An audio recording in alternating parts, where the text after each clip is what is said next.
პარტნიორი 10 კაცი და თქვენ გაიგებთ როცა ღარტაკები ვიყავით ერთად და ერთმანეთს იმდენად პატივცემდით რომ უკეთესი არ შეიძლებოდა როცა ფული შემოგვივიდა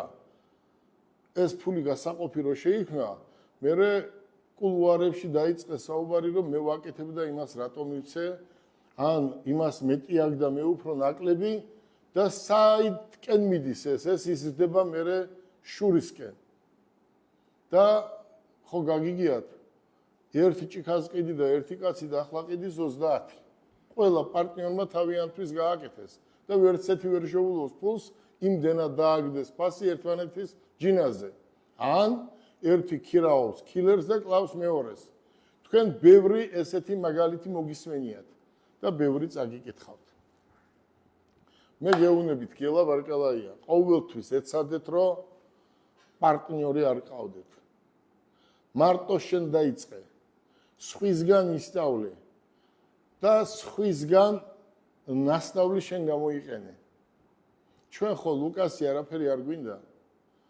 ჩემს ხელში ლუკასნაირმა გაიარა დაახლოებით 1000-მა 2000-მა 3000-მა დუბაიში ვცხოვრობ 30 წელია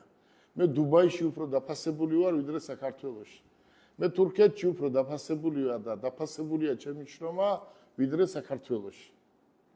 ყველა ქვეყანაში უფრო დაფასებული ვარ ვიდრე საქართველოში პირველი იქიდან გამომდინარე რომ ქვეყანა არის პატარა დიდი ბიზნესისთვის მაგრამ ამ პატარა ბიზნესაც უნდა მოერგო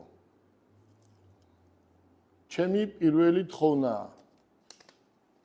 თუ დაიწყებ ძმაკასთან ბიზნესს რასაც იშოვით შუაში გაიყავით და არასდროს ერთმანეთს ფულის გულისთვის არ უღალატოთ თორე მე თქვენი შვილებიც ერთმანეთს გადაეკიდებიან და მოდის ეს მტრობა და მოდის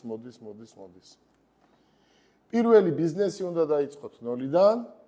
არ შევცხვეთ შრომის და რაც გექნება შენი იქნება ქემაინც ზოგს ფას დაუკლებ ზოგს მოუმატებ და ეს მოგცემ შენ იმის საშუალებას რომ პარტნიორზე არასდროს არ გექნება შესაკითხი რომ მე ამას დაუკლო თუ მოუმატო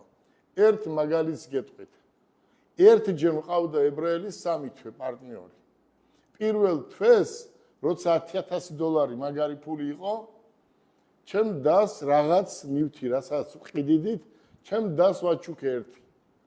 მეორე ვაჩუქე ჩემ ძმას თვის ბოლოს ფული გავიყავით 10,000 იყო მოგება 5,000 მას გავუყავი 5,000 ეწავიღე აი იმ დღეს ვისწავლე ბიზნესი ებრაელმა მითხრა